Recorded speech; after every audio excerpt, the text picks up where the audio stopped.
Bienvenidos, worldwide fans of the planet's hottest entertainment with an edge. Jaime En Fuego here with a little bit of a trailer reaction. I don't normally do these here on the channel, but yes, the DC films are, despite my just mixed feelings about a lot of their quality since this whole post-Dark Knight trilogy phase that they've been in, I actually did enjoy Batman v Superman, at least the extended Ultimate whatever cut. Liked Wonder Woman. Aquaman was okay. Justice League was total shit, though, so, you know, that really just, I guess, lays my opinions down pretty well. But I actually did like Man of Steel, and then on the opposite end of the spectrum, tone-wise, I really, really liked Shazam as well. So, I don't know. Suicide Squad was one that I didn't despise it, but boy, was the villain bad, you know, doing her whole little thing. And, yeah, I guess I could still praise the rest of the, you know, cast as far as, you know, supporting, you know, from Jai Courtney to even, you know, up to Ms. Margot Robbie, even if Samara Weaving is personally my preferred Australian blondie of kooky craziness. But, yes, Margot has been in bigger projects, and therefore she was the star turn even more so than Will Smith as Deadshot in the original Suicide Squad. And even though that film suffered primarily because of the fact that the people who cut the trailer ended up inducing a recut of the entire film, and now we have somebody doing the sequel completely different in James Gunn, The Suicide Squad, which Harley is supposed to be in, but I think it's going to be in a much smaller supporting kind of, I don't know, I'm uncertain if she's going to be at the forefront, especially with James Gunn writing the script. It could go any which way, but before that happens, we have Birds of Prey, which is going to be Margot and some homegirls. I know Mary Elizabeth Winstead is in it, if I'm not mistaken, and I cannot recall offhand the name of the other woman who completes the trio, but I believe we have Huntress and, I'm trying to remember the name of the other character. I'm not super deep into the extended Batman family, and so, yeah, I guess I'm kind of going into this with more of a, I guess, outsider and general moviegoer's perspective, despite the fact that I'm a big comic fan in certain sectors. So let's scope this out from Ms. Robbie and see if it's any good. Alrighty, comes out February 7th, 2020. You know what a harlequin is? A harlequin's role is to serve. It's nothing without a master.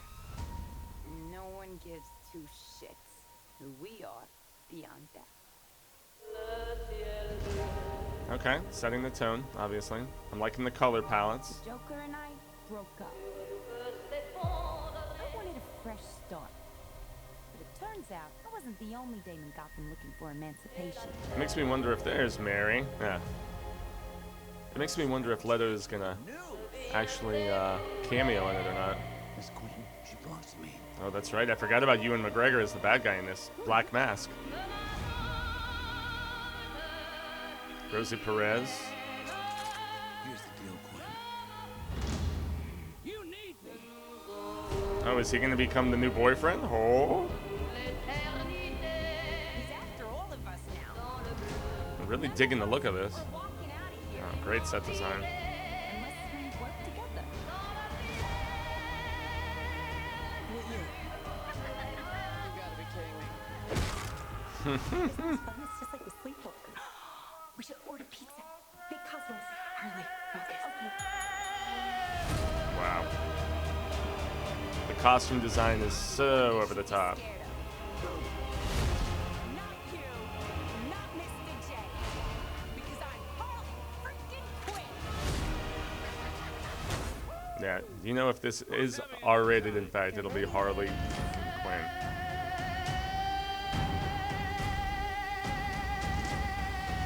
Yeah, that's quite a cast. And the fabulous emancipation. You never call a woman a chick. I'll accept broad, lady, woman, and on occasion, bitch. Bitch? What are you talking about? That for me, will you?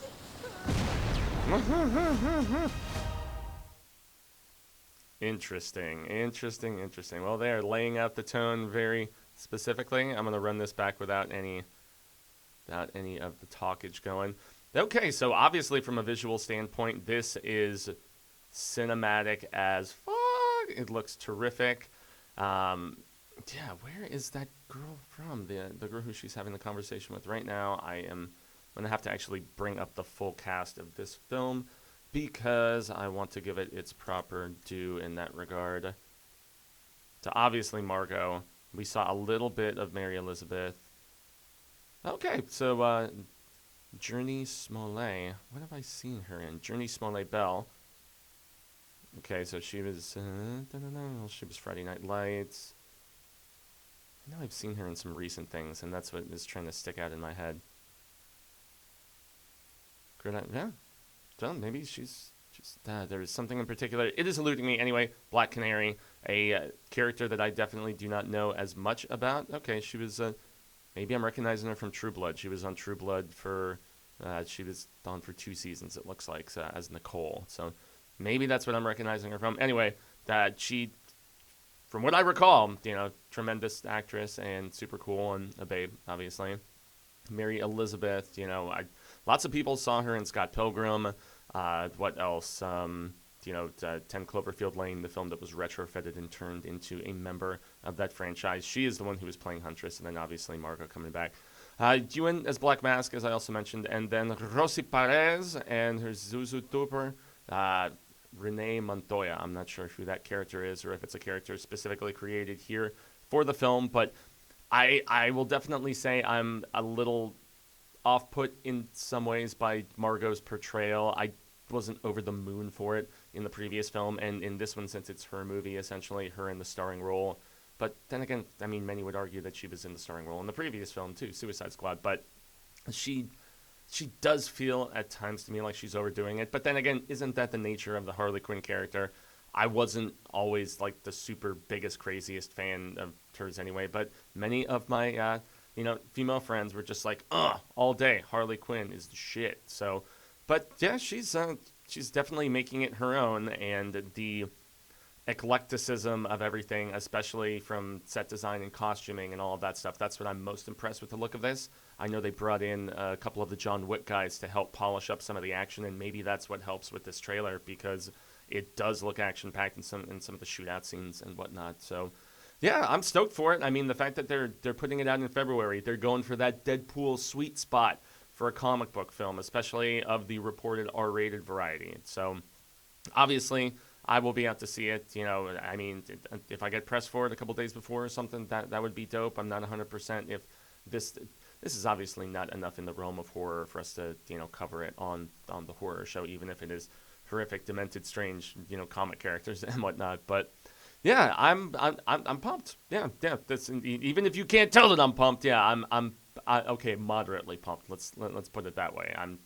I'm very interested in what this film is going to entail, especially with all that Joker as an R-rated genre film is helping to pave for the DC product, which, Fox was a different story with Deadpool and with Logan. Maybe that did help pave the way for this as well to a degree. So, yes, I don't know if I would say pumped, revisionist history. I'm quite excited for this film, even if I'm not like just the look of it, the energy of it. That's what, even if I'm like, okay, Margot's chewing up the scenery and really kind of overdoing it a little bit, perhaps. I'm still very excited, and yes, bring that shizzle on. So, I have been Jaime En Fuego. Now you can find me on all social media sectors like Twitter, Instagram, Facebook, the YouTubies, where, yes, you're right here watching Enfuegotainment, presumably, and I don't do trailer reactions very often, and I had also taken about a month off from the channel for my birthday, but it was not just my birthday. There was my birthday, my youngest brother's birthday, his wife's birthday, my middle brother's birthday, Cecil, co-host on the horror show's birthday, my guitarist in my band Chiron's birthday. Plus, we had a 5-day block of shooting for the horror show for a secret project that we are very excited to announce later this month of October. So, yeah, lots going on, and I hadn't even been out to the theater in almost 2 weeks, which is a rarity for me, but excited to get back in the horse, and I have some content coming over the course of the next few days, and the month of October is going to be big time for the horror show, so definitely jump over and subscribe there, youtube.com/the horror show channel. And then lastly, I do guest on a program every Monday evening, 6 p.m. Pacific, 9 p.m. Eastern, called Show Business on the Willis Greedia YouTube channel. And yes, just all kinds of rad discussion about the previous weekend's box office winners, losers, etc., both on the domestic and the international fronts. And then also looking ahead to what is coming in the upcoming week. And lastly, we do just a bit of palaver about all things news of the previous week as well. So it's very cool and a nice supplemental bit of material before here in 2020 I ramp up Enfuegotainment to a big and exciting level that I'm very much looking forward to. So, yes, I guess that is going to do it for us today, and I shall sign off as I typically do by saying until the reel of Ka comes around once more, hasta luego, Cinemigos, but I am hopeful that we get to share more of this palaver sooner rather than later. Peace.